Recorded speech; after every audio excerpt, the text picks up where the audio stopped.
Greetings, everyone. I'm Catalyst, and welcome to my stage. So, back in December of 2022, I got to partake in a really fun event as a part of the Bendy Fambassadors. It was called Joey Drew's All-Star Music Review.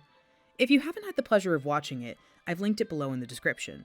It was such a fun collaboration between the voice cast of Bendy and the Dark Revival and some of us fans, and it really pushed my creativity. I had the pleasure of drawing a couple of album covers for the event, along with tackling some other graphic design elements. And today, I'd like to give you a behind-the-scenes look at the making of Dale Little's album cover.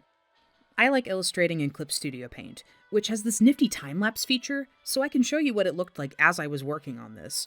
But first, we need references to plan our concept.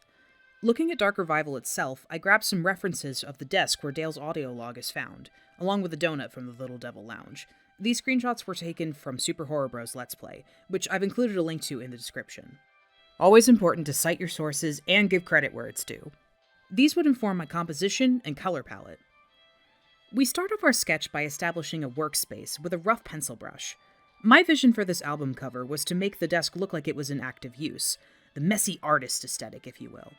I filled it with clutter like a pencil holder can, a pile of papers, memos, and of course, a donut. I know, this isn't present in-game, but I think Dale deserves a nice donut for his troubles. As a treat. And it added more contrast to the piece.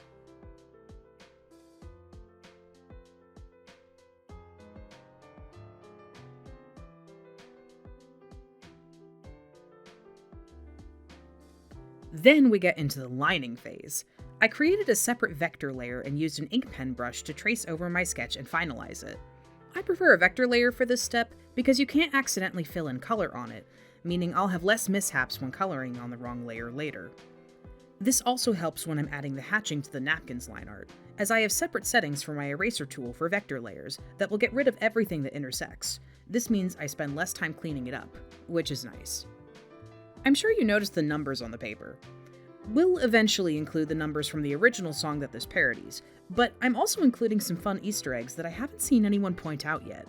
Most of these are variants of the 451 code, but you also have 414, the ominous Batum number, along with 418 and 928, which are the release dates for chapters 2 and 3 of Bendy and the Ink Machine. Much like many of you out there, I'm a Bendy fan and theorist, and regardless of significance, I love looking at the fine details of this universe. It's so much fun. For coloring digitally, I like to start by laying down flats of my midtone colors on layers below the line art. Then I go in with my selection tools and capture specific areas of the line art to keep my shading contained. I add my highlights and shadows carefully with a soft airbrush, and then I use the blend and blur tools to tweak it until it's just right.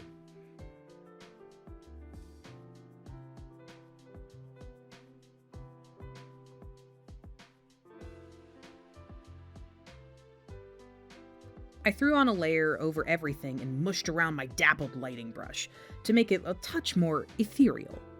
And then, using one of my favorite Photoshop brushes from the artist Yummei, we can put some stars down to turn into glowing dust particles, much like the kind Henry sees when looking through the seeing tool in Bendy and the Ink Machine.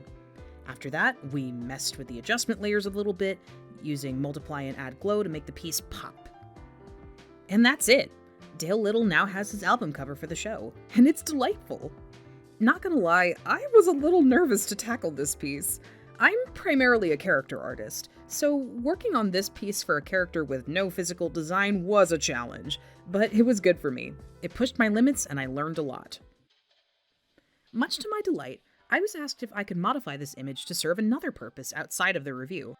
Now at 8 by 10 inches, this artwork exists as a print for Rick Zeif, Dale's voice actor, to use for autographs. Luckily for me, I work at 300 dpi as my resolution normally, which is pretty standard for art that you want to print, so it should be a nice crisp quality. Earlier in February, the Bendy and the Dark Revival voice cast teamed up with Will Ryan of DA Games and Streamily to sign a bunch of prints, answer questions, and interact with the fanbase. And what's more is that they're doing it again. The cast has a second round of streaming on Sunday, February 26th of 2023. Starting at 10 a.m. Pacific time. The first stream was such a blast to watch, and it spawned a bunch of fun fandom jokes. You won't want to miss this next one. I don't know if Rick is participating this time around, but I do know that there are a bunch of wonderful prints for sale, most of which were made by my fellow Fambassador Cheritoy. If you're looking to have some beautiful Bendy art on your walls that's signed by the voice actors, consider ordering a print from the Bendy Streamily page. I've included links in the description for the Let's Play, brushes, prints, and Fambassador project mentioned throughout this video. If you have a moment, please give these creators some love and support.